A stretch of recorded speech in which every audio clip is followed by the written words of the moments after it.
Bismillahirrahmanirrahim. Alhamdulillahirabbil alamin. Wassallallahu wasallam wa barak ala abdihi wa rasulihi nabiyina Muhammad wa ala alihi wa ashabihi ajma'in. Amma ba'd.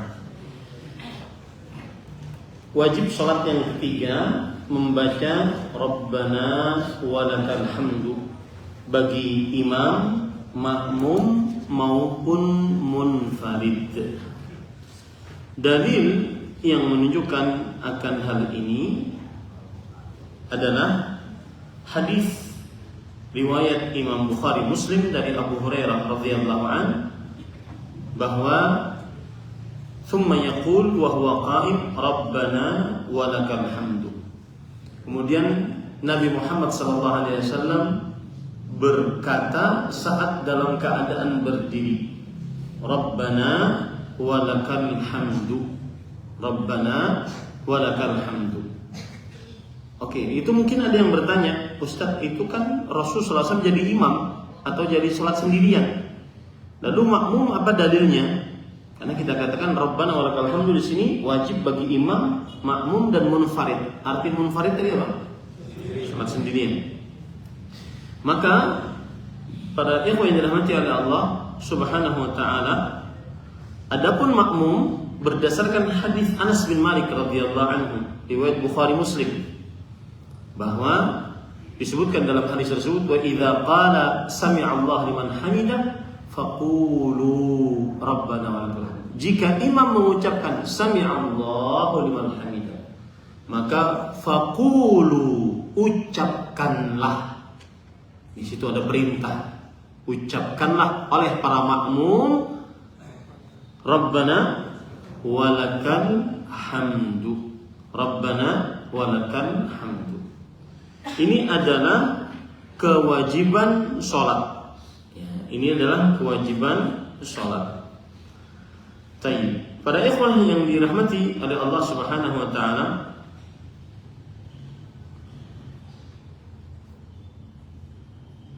ada beberapa bacaan yang disebutkan oleh hadis-hadis Rasul sallallahu alaihi wasallam. Lihat beda-beda bacaannya dan beda-beda riwayatnya. Dalam hadis riwayat Bukhari dan Muslim tadi, yaitu dari hadis Abu Hurairah radhiyallahu anhu mengucapkan Rabbana walakal hamdu pakai waw. Rabbana walakal hamdu. Di sana ada hadis dengan lafaz Rabbana lakal hamdu tanpa waw. Rabbana lakal hamdu. Itu hadis dari Abu Hurairah juga, riwayat Bukhari dan Muslim juga. Rabbana lakal hamdu. Itu lafaz yang kedua. Lafaz yang ketiga, Allahumma Rabbana lakal hamdu. Allahumma Rabbana lakal hamdu. Itu riwayat Bukhari dan Muslim juga dari hadis Abu Hurairah radhiyallahu anhu juga. Nah, kemudian pada ikhwan yang dirahmati oleh Allah, bagi orang yang sholat boleh menambahkan bacaan. Boleh menambahkan bacaan dari apa yang sudah kita sebutkan tadi. Yang pertama, Rabbana walakal hamdu. Yang kedua, tidak pakai wa, Rabbana lakal hamdu. Yang ketiga, Allahumma Rabbana walakal hamdu. Allahumma Rabbana lakal hamdu. Allahumma Rabbana lakal hamdu. Yang keempat, Rabbana walakal hamdu. Yang kelima, bisa ditambah hamdan katsiran tayyiban mubarakan fihi. Hal ini berdasarkan hadis riwayat Bukhari. Hal ini berdasarkan hadis riwayat Bukhari, yang mana dari Rifa'ah bin Rafi' beliau berkata, kunna yawman nusalli wara'an Nabi sallallahu alaihi wasallam. Suatu hari kita salat bersama Rasul sallallahu alaihi wasallam, di belakang beliau sebagai makmum. Falamma rafa'a ra'sahu min ar-raf'ah, ketika Nabi Muhammad sallallahu alaihi wasallam selesai dari ruku mengangkat kepalanya, qala sami'a Allah liman hamidah. Lalu beliau mengucapkan sami'a Allah liman hamidah. Kemudian wa qala rajulun wara'ah, lalu ada orang di belakangnya membaca Rabbana walakal hamdu hamdan katsiran tayyiban mubarakan fih. Tambahannya itu Rabbana walakal hamdunya tetap ditambah dengan itu tadi. Setelah selesai sholat, Rasulullah sallallahu alaihi wasallam bersabda, "Manil mutakallim?" Siapa yang yang tadi berbicara? Kemudian sahabat Rasulullah kata, "Saya wahai Rasulullah SAW." Lalu Rasul sallallahu alaihi wasallam bersabda, "Ra'aitu bid'atan wa thalathina malakan yabtadiruna." Aku melihat 30 lebih para malaikat berlomba-lomba untuk mencatatnya. Ayyuhum yaktubuha awwal. Siapa yang pertama kali mencatat kalimat tersebut. Ini menunjukkan keistimewaan tambahannya. Tetapi yang merupakan kewajibannya hanya apa? Rabbana walakal hamdu atau Rabbana lakal hamdu, Allahumma Rabbana lakal hamdu atau Allahumma Rabbana walakal hamdu. Kemudian yang keempat, sebelumnya para ikhwan ada lagi permasalahan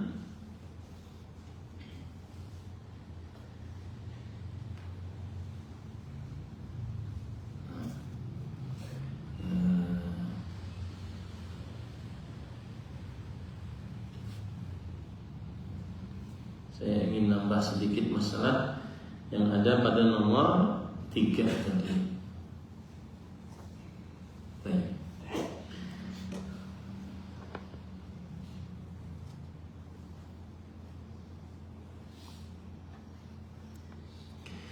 Para ikhwan yang dirahmati oleh Allah Subhanahu wa taala, saya ingin menegaskan saja bahwa ucapan Sami'allahu liman hamidah itu diucapkan oleh orang yang sholat sendirian. Sami'allahu liman hamidah diucapkan oleh orang yang sholat sendirian. Kemudian juga oleh imam. Sami'allahu liman hamidah. Jika sholat sendirian, maka dia mengucapkan dua hal. Sami'allahu liman hamidah, Rabbana walakal hamdu. Jika sholat sendirian, itu catat baik-baik. Jika sholat sendirian, maka mengumpulkan dua hal ini. Sami'allahu liman hamidah, Rabbana walakal hamdu. Jika seorang imam, dia juga mengucapkan dua hal tadi. Sami'allahu liman hamidah, Rabbana walakal hamdu. Nah, sekarang makmum apakah juga mengucapkan Sami'allahu liman hamidah atau cukup mengucapkan Rabbana walakal hamdu? Kenapa ini dibincangkan Ustaz? Karena di dalam hadis disebutkan idza qala al-imamu Sami'allahu liman hamidah, idza qala al-imamu Sami'allahu liman hamidah faqulu Rabbana walakal hamdu. Jika imam mengucapkan Sami'allahu liman hamidah, maka ucapkanlah oleh kalian wahai para makmum Rabbana. Nah, disinilah terjadi akhirnya khilaf. Makmum itu mengucapkan Sami'allahu liman hamidah atau tidak? Itu masalah yang ingin saya sampaikan. Saya ulangi, permasalahannya apa tadi? Makmum mengucapkan Sami'allahu liman hamidah atau tidak? Kenapa Ustaz dibincangkan? Karena ada riwayat dari hadis riwayat Bukhari Muslim, Rasulullah SAW bersabda, jika imam mengucapkan Sami'allahu liman hamidah, jika imam mengucapkan Sami'allahu liman hamidah, maka makmum ucapkanlah Rabbana. Berarti makmum tidak mengucapkan. Khilaf di antara para ulama dalam hal ini. Saya lebih condong kepada pendapat bahwa makmum tetap mengucapkan Sami'allahu liman hamidah terkadang. Apa? Terkadang. Jika memang ingin mengucapkan, dia bisa mengucapkan. Apa dalilnya? Dalilnya jelas. Shallu kama ra'aitumuni. Salatlah kalian sebagaimana kalian telah melihat aku salat. Rasul sallallahu alaihi wasallam setiap salat beliau senantiasa mengucapkan Sami Allahu liman hamidah. Lalu kenapa ada kata terkadang? Karena di dalam hadis tadi, jika imam mengucapkan Sami Allahu liman hamidah, tidak mengapa kita mencukupkan hanya dengan mengucapkan Rabbana walakal hamdu. Itu masalah yang saya tambahkan tadi ya. Nah, kemudian para ikhwan dirahmati oleh Allah Subhanahu wa taala, mudah-mudahan saya tidak terganggu karena beberapa kali saya live salah satu media sosial ini mengganggu sekali komentar-komentar. Jadi saya sebelum live sudah menonaktifkan komentarnya karena komentarnya samar-samar. Laknatullah alaik. Saya sedang baca ayat sesat. Jangan-jangan bukan orang Islam, nggak tahu saya.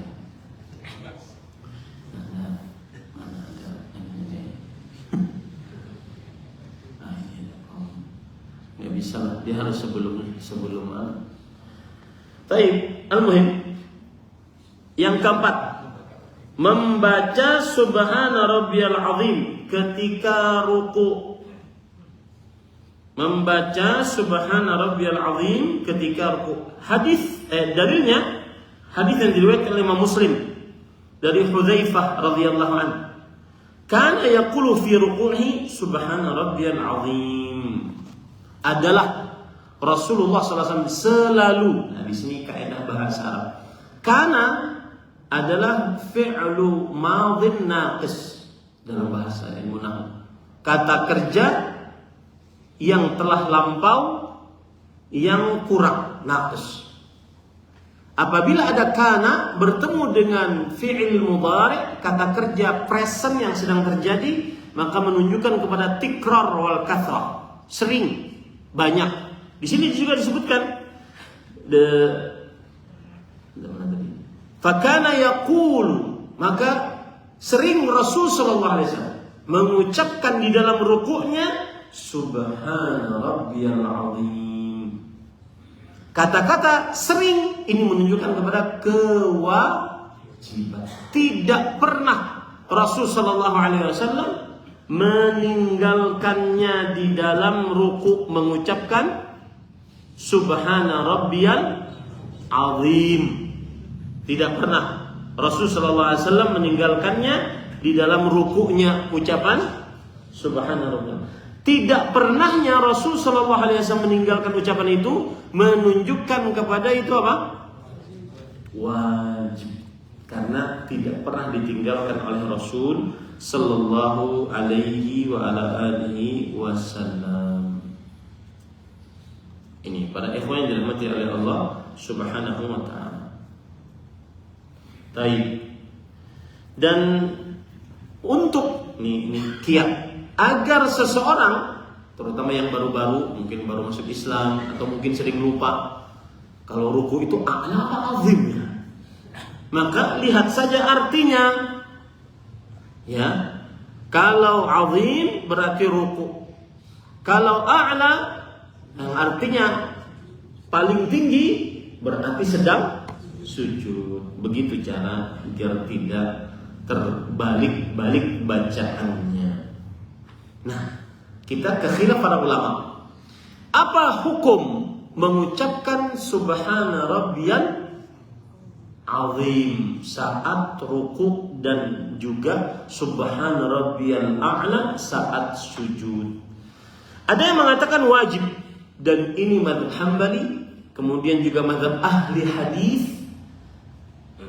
Sedangkan mazhab jumhur mengatakan, dari mazhab Hanafi, Maliki, Syafi'i, mengatakan dia adalah sunnah. Baik. Kita lebih condong kepada pendapat bahwa dia adalah wajib. Kenapa demikian? Karena Rasul sallallahu alaihi wasallam senantiasa, tidak pernah tidak, ketika ruku beliau selalu mengucapkan Subhana Rabbiyal Azim. Ya, tidak pernah tidak, beliau selalu mengucapkan Subhana Rabbiyal Azim. Kemudian juga dalil yang kedua, karena ada hadis Rasul yang berbunyi Wa amma ar-ruku' fa'azzimu fihi Rabb 'azza wa jalla. Maka saat ruku' agungkanlah. Di situ ada perintah. Dan asal hukum perintah menunjukkan kepada kewajiban. Agungkanlah di dalam ruku' ar-Rabb 'azza wa jalla. Hadis yang diriwayatkan oleh Imam Muslim. Sekarang kalau antum ditanya apa dalil bahwa Subhana Rabbiyal Azim adalah kewajiban sholat yang kalau ditinggalkan dengan sengaja batal, kalau lupa atau tidak tahu maka ditambal dengan sujud sahwi. Dalilnya apa? Satu, senantiasa dikerjakan oleh Rasul, tidak pernah beliau tinggal. Yang kedua apa? Ada perintah, fa'azzimu fihi Rabb 'azza wa jalla. Maka agungkanlah, lah itu perintah. Di dalam ruku Allah Azza wa Jalla. Nah, yang kelima, membaca Subhana Rabbiyal A'la ketika sujud. Dalilnya para ikhwah yang dirahmati oleh Allah Subhanahu wa taala juga hadis Hudzaifah yang diriwayatkan oleh Imam Muslim.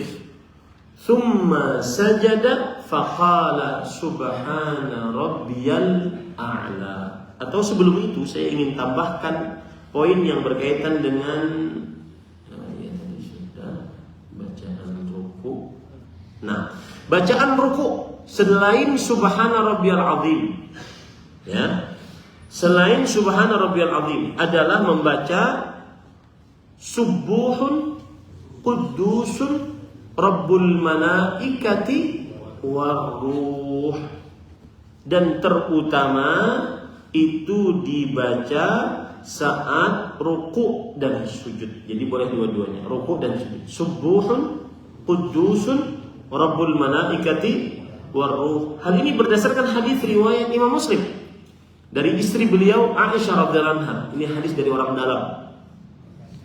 Nah, Rasulullah SAW istrinya Aisyah dan beliau bercerita, dan setiap kali hadis dari Aisyah orang dalam, Anas bin Malik orang dalam, Ali bin Abi Thalib orang dalam, Abdullah bin Abbas orang dalam, ya, maka itu berarti hadis-hadis yang penting karena tidak mengetahuinya kecuali orang-orang yang sangat dekat dengan Rasul sallallahu alaihi wasallam. Dan biasanya lebih rinci. Beliau berkata subuhun qudusun rabbul malaikati. Nabi Muhammad SAW senantiasa kana yaqul, sama tadi ada fi'il kana, kemudian ada fi'il mudhari' setelahnya. Sering, senantiasa, diulang-ulang mengucapkan kalau ruku dan sujud subuhun qudusun rabbul malaikati wa ruh. Kemudian bacaan ruku yang lain, subhanakallahumma rabbana wa bihamdika Allahumma ighfirli. Bacaan ruku yang lain, subhanakallahumma rabbana wa bihamdika Allahumma ighfirli. Hal ini berdasarkan hadis riwayat Bukhari dan Muslim. Kenapa? Kata Aisyah radhiyallahu anha, yata'awwalul Qur'an, yaitu ingin mengamalkan apa yang ada dalam Al-Quran. Surat apa itu? Surat An-Nasr. Idza jaa nasrullahi wal fath wa ra'aitan nasa yadkhuluna fi dinillahi afwaja fasabbih bihamdi rabbika wastaghfir. Subhanakallahumma rabbana wa bihamdika Allahumma firli. Beliau mempraktekkan apa yang diperintahkan oleh Al-Quran.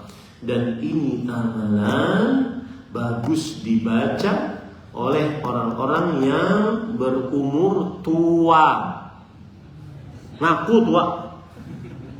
Tua itu apa? Dari umur 50 sampai 60 menurut Imam Ibnul Jauzi dalam kitabnya Tanbihun Nadim. 60 sampai 80 super tua. Yang disebut dalam bahasa Arab al-haram. Di fase umur manusia itu ada 5. 0 sampai 15 itu adalah syab, masa muda. Kemudian 15 sampai Itu adalah masa kanak-kanak. 0 sampai 15 masa kanak-kanak.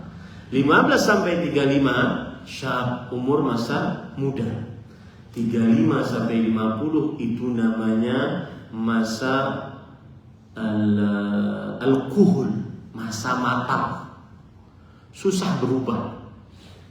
Kalau dikatakan ini kopi manis seperti coklat, dia sudah berubah, susah berubah. Meskipun tanpa gula, dia enak. Itu susah berubah. Umur berapa tadi? 35 sampai 50. Dan umur 35 sampai 50 ini, masa-masa matang ini, inilah biasanya seorang manusia sudah hidupnya mapan. Sudah punya rumah, ada istri, ada anak, ada alat transportasi. Semua yang ada di dunia sudah dia rasakan. Makanya sering dia, apalagi ya yang kurang, bini lagi nih.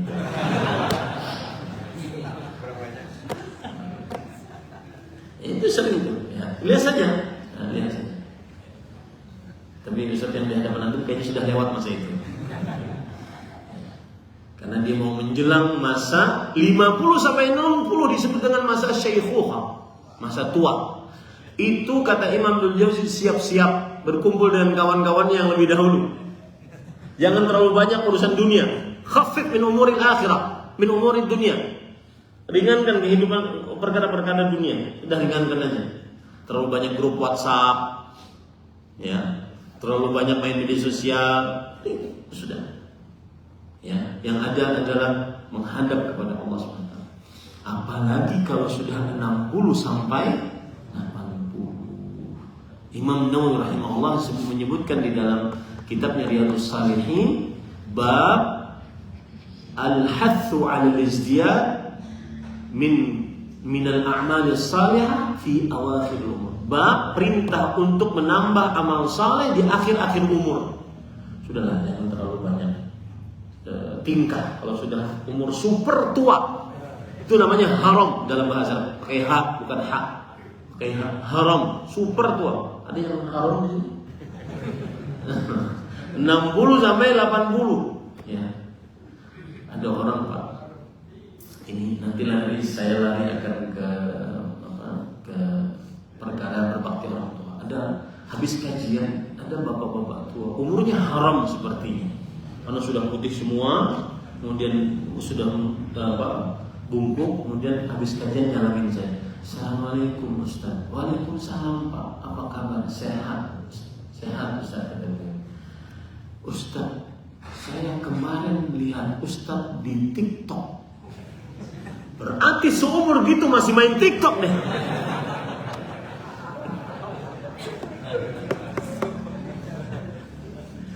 Lalu saya berpikir, ini siapa yang ngasih kakek ini TikTok ya? Mungkin anaknya.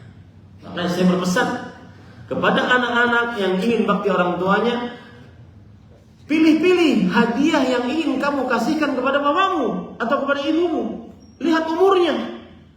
Kalau memang sudah umurnya haram, super tua, sudah kasih sejadah, kasih mushaf yang besar-besar, jangan kasih HP,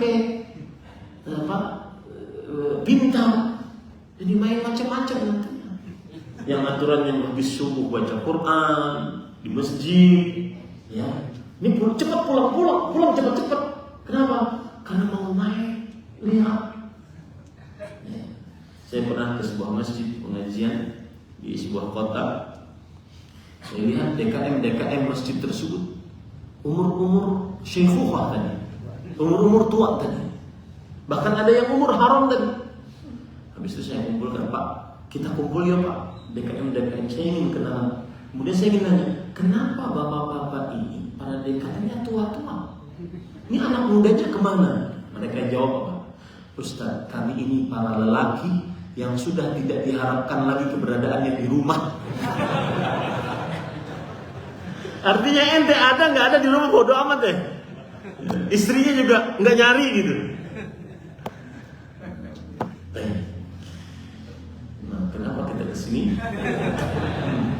Nah, karena tadi kita baca Subhanakallahumma Rabbana wa bihamdika Allahumma ighfirli. Ini Rasul SAW dapatkan pada peperangan Fathu Makkah.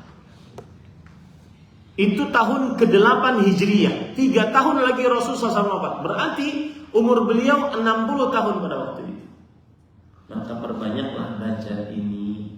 Subhanakallahumma rabbana wa bihamdika Allahumma ghfirli. Hari kemarin atau hari ini kita dapati Ustaz Al-Fadhil Abu Ustaz Aun hafizahullah rahimahullah ta'ala meninggal, salah satu sesepuh pendakwah Ahlus Sunnah wal Jamaah, dakwah sunnah, dakwah salafiyah. Kita sedih, tapi sedih itu kemudian kita harus semakin semangat agar mempersiapkan untuk kehidupan setelah kematian. Karena finish kita adalah kematian. Jadi kesedihan jangan membuat kita kemudian terputus. Malah bagi kita, ayo apa lagi nih yang bisa saya gunakan untuk bekal kehidupan setelah kematian. Dan paling harus diingat, kehidupan setelah kematian lebih lama daripada hidup di dunia. Itu poin penting. Saya saja ke Jakarta setiap bulannya, Kamis sampai Ahad, itu kadang bawa 1 koper berat, bawa bekal pakaian.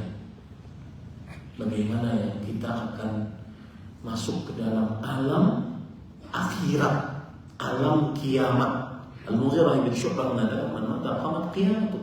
Siapa yang meninggal, mulai saat itu kiamatnya. Dan kiamat tidak menunggu Dajjal, tidak menunggu Imam Mahdi, tidak menunggu Ya'juj Ma'juj. Kiamat bagi seseorang saat dia berpindah dari alam dunia ke alam, karena di saat itulah tidak ada lagi waktu beramal, yang ada adalah mempertanggungjawabkan atas ucapan dan perbuatan semuanya di hadapan Allah Subhanahu wa taala. Nah, maka banyak-banyak doa ini bagi siapa yang berumur tadi. Subhanakallahumma rabbana wa bihamdika Allahumma ighfir. Karena itu dicontohkan oleh Rasul sallallahu alaihi wasallam. Baik. Yang kelima, membaca subhana rabbiyal a'la.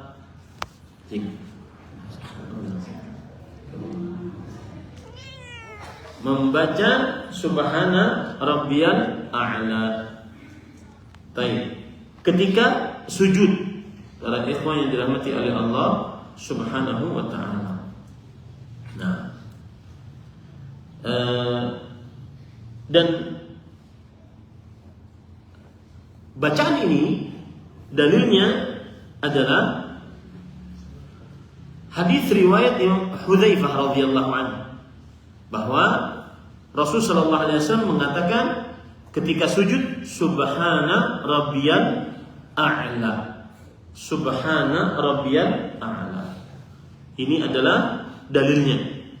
Kemudian juga dalil yang lain yang menunjukkan bahwa bacaan saat sujud yaitu subhana rabbiyal a'la. Di sana ada bacaan-bacaan lain selain subhana rabbiyal a'la, sama seperti ruku, subuhun qudusun rabbul malaikati warruh. Kemudian juga subhanakallahumma rabbana wa bihamdika Allahumma ighfirli. Kemudian juga bacaan Allahumma laka sajadtu wa bika amantu wa laka aslamtu sajada wajhiya lilladzi khalaqahu wa sawwarahu wa syaqqa sam'ahu wa basarahu tabarakallahu ahsanul khaliqin. Dan itu semua hadis-hadis yang sahih. Ini para ikhwan yang dirahmati oleh Allah Subhanahu wa taala. Tetapi yang merupakan kewajiban hanya ucapan apa? Subhana rabbiyal a'la. Faedah akidah dari hadis ini bahwa Allah mempunyai sifat tinggi, al-ulu. Allah mempunyai sifat tinggi. Sedikit masalah akidah. Ketinggian Allah ada 3 macam. Yang pertama, uluwuz zat. Zatnya Allah tinggi di atas seluruh makhluk. Tadi pagi saya ngajar di hadapan ibu-ibu pelajaran akidah, baca kitab Lumatul I'tiqad. Kita bicara tentang arasy-Nya Allah Subhanahu wa taala. Arasy Allah itu adalah makhluk paling besar dan paling tinggi yang diciptakan oleh Allah. Dan Allah beristiwa di atas arsy.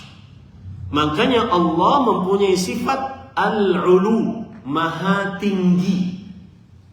Salah satu dalilnya bacaan ini, Subhana Rabbiyal A'la.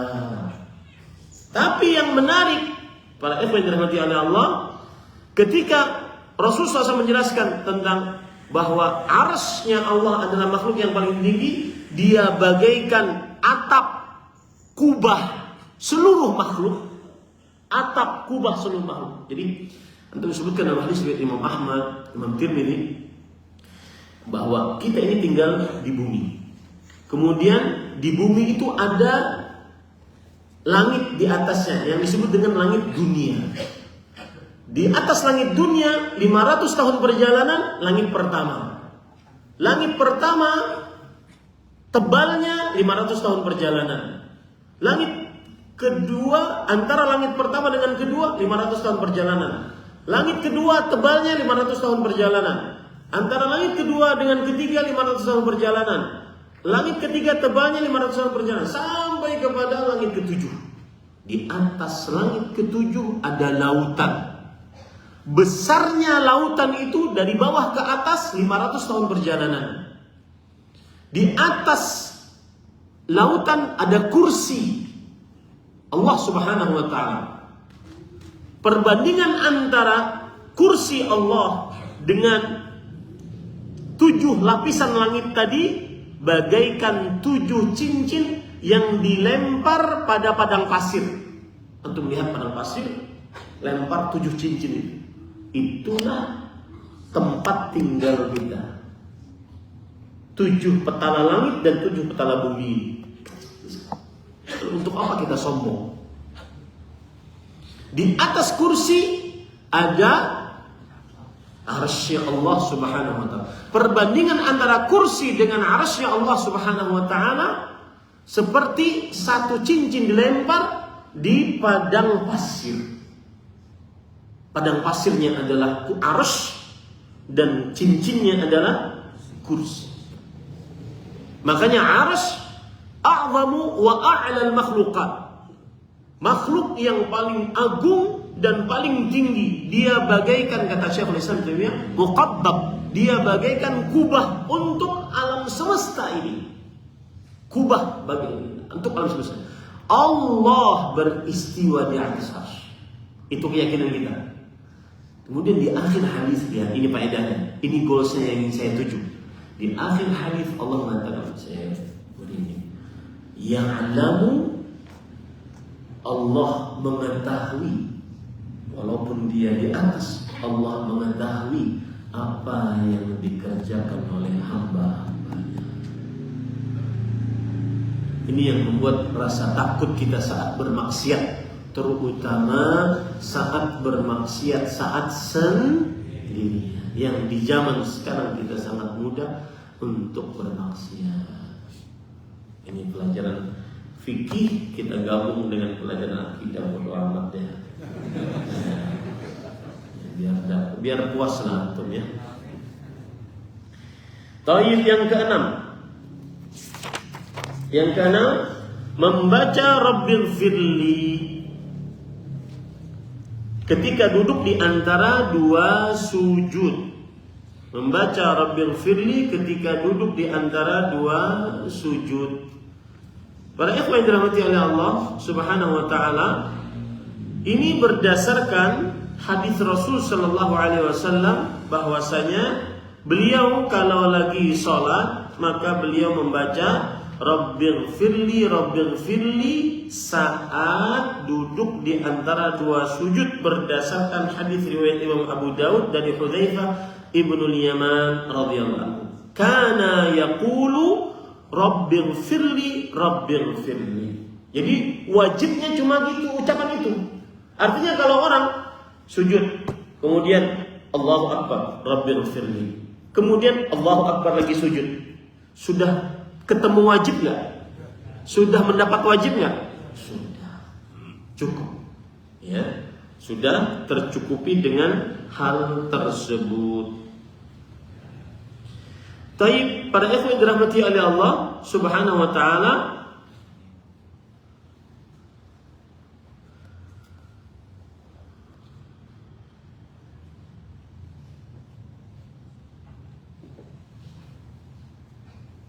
nah,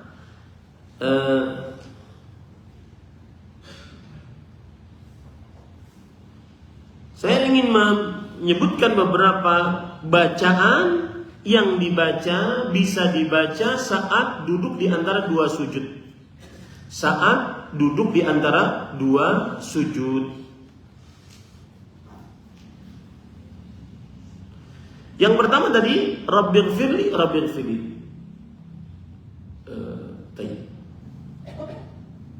Sebelum itu saya penggal dulu. Ada permasalahan yang kelewat. Apa hukumnya menggabung bacaan-bacaan tadi, baik ruku, baik sujud, di dalam satu ruku, dalam satu sujud? Apa maksud saya? Contoh misalkan kita sedang ruku, kemudian kita baca Subhana Rabbiyal Azim, kemudian gabung dengan Subuhun Qudusun Rabbul Malaikati Warruh, gabung lagi Subhanakallahumma Rabbana wa bihamdika Allahumma ighfirli. Apa hukumnya menggabung itu? Maka jawabannya, Imam Ibnu Qayyim rahimahullah mengatakan Rasulullah SAW belum pernah mengerjakannya. Berarti kita cukup membaca salah satu dari tiga bacaan tadi, tidak perlu digabungkannya. Begitu juga dalam sujud, bacaan-bacaan tadi tidak digabung. Lalu Ustaz, boleh nggak berdoa? Doa masalah lain. Doa masalah lain. Pahamnya itu. Tayyib. Para ikhwan yang dirahmati oleh Allah Subhanahu wa taala. Kemudian sekarang bacaan di dalam sujud, di dalam duduk di antara dua sujud, Rabbighfirli, Rabbighfirli. Nah, itu adalah dalil yang sangat kuat, diriwayatkan oleh Imam Abu Dawud, An-Nasai, Ibnu Majah, dan juga Imam Hakim. Disahihkan oleh Imam Hakim dan Imam Al-Qayyim, Imam Al-Albani rahimahumullahu ta'ala. Di sana ada bacaan-bacaan lain, nanti kita akan bahas ya, bacaan-bacaan lain. Tetapi kewajibannya saat duduk di antara dua sujud adalah Rabbighfirli. 7. Membaca doa tasyahud awal. Membaca doa tasyahud awal. Doanya bagaimana? Yang tertulis dalam buku kita, At-tahiyyatu lillah was-salawatu wat-thayyibat. Assalamu alayka ayyuhan nabiyyu wa rahmatullahi wa barakatuh. Assalamu alayna wa ala ibadillahi as-salihin. Asyhadu an la ilaha illallah wa asyhadu anna Muhammadan abduhu wa rasuluh. Hadis riwayat Imam An-Nasai. Ya, begitu bacaannya. Di sana ada bacaan-bacaan lain. Di antaranya At-tahiyyatu thayyibatu salawatu lillah. Itu bacaan-bacaan lain dan juga hadisnya sahih. Ini para ikhwan yang dirahmati oleh Allah Subhanahu wa taala. Nah. Atau doa yang lain yang serupa dengannya, artinya banyak bacaan-bacaannya. Ya, saya carikan bacaan-bacaannya yang di dalam sholat, dalam tasyahud, ya. Di antara bacaan-bacaan di dalam tasyahud.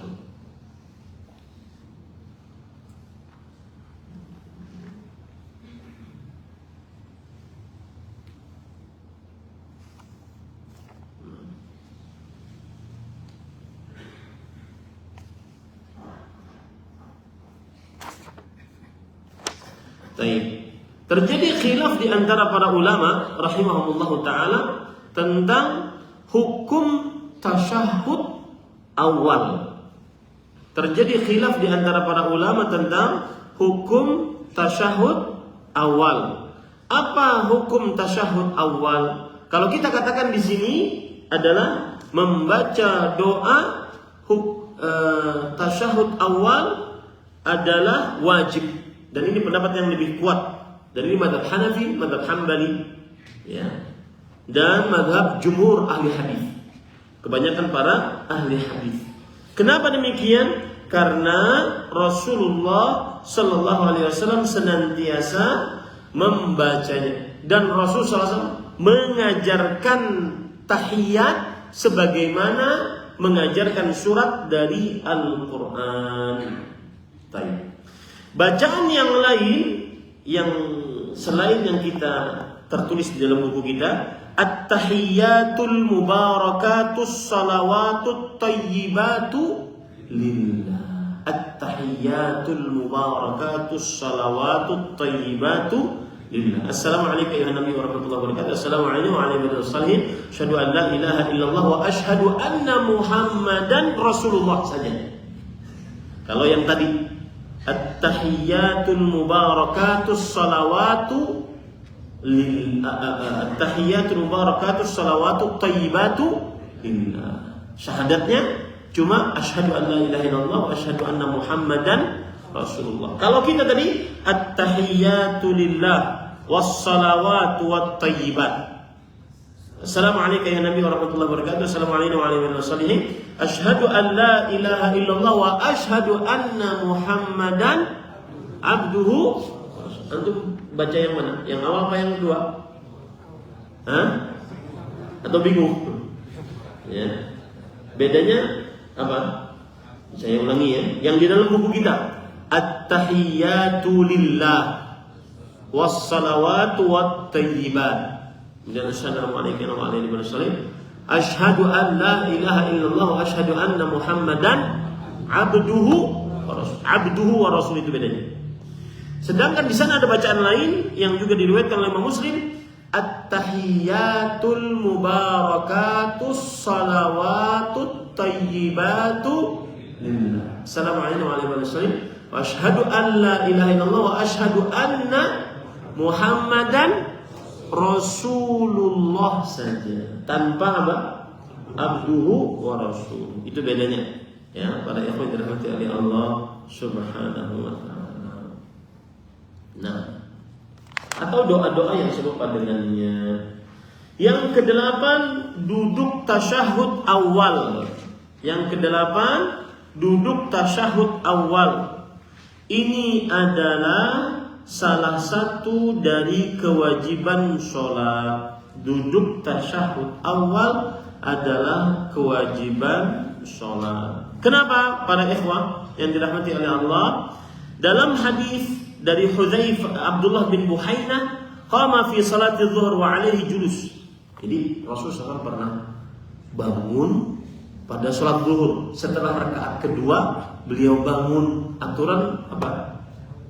Duduk tasyahud. Ini menunjukkan bahwa Rasul pun bisa, dan itu disebutkan oleh beliau. Falamma atamma salatah, ketika selesai sholat sajadah. Kemudian beliau 2 kali sujud. Sujud sebanyak 2. Sujud apa namanya? Sahwi. Nah, inilah yang menunjukkan bahwa yang namanya wajib jika ditinggalkan dengan sengaja maka batal sholat. Jika ditinggalkan karena lupa atau karena tidak tahu maka ditambal dengan sujud. Makanya kita katakan yang ke-8 dari kewajiban sholat adalah duduk tasyahud awal.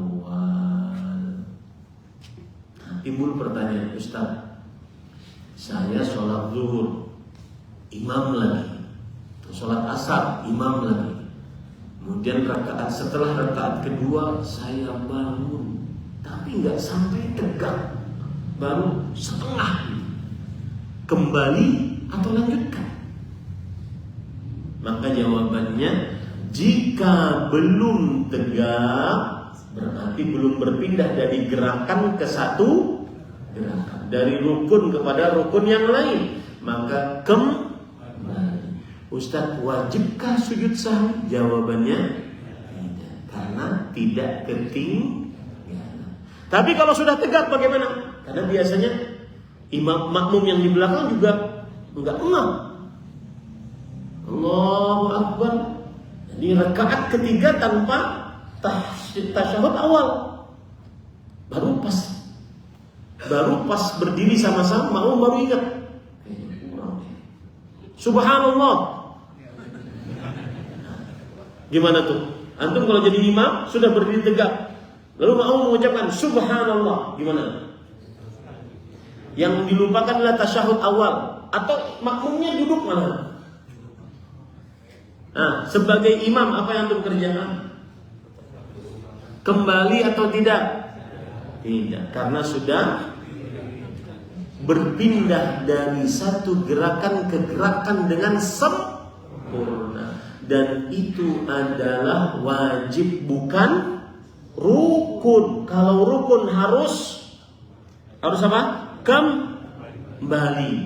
Kalau rukun harus kembali. Habis itu nanti sujud sahwi di akhir. Bisa dimaklumi ini? Alhamdulillah selesai. Masya Allah. Nah, cukup kiranya. Gak usah pertanyaan deh. Cukup ya? Atau ada 1, 2? Nanti 1, 2, 3 aja. Nah, Abu Bani. Ada yang bisa.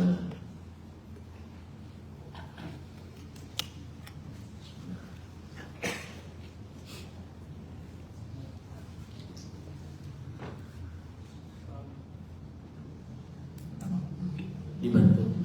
Assalamualaikum warahmatullahi wabarakatuh. Tadi di poin 5 membaca subhanallah a'la ketika sujud, terus dijelaskan bahwa di situ Allah yang mempunyai sifat tinggi. Sifat tinggi terbagi menjadi 3. Oh iya, saya belum selesai tadi. Ya. Uluwul Dzat, Allah yang Maha Tinggi. Kemudian yang kedua, uluwul qahr, ketinggian kekuatan. Kekuatan Allah melebihi seluruh makhluk.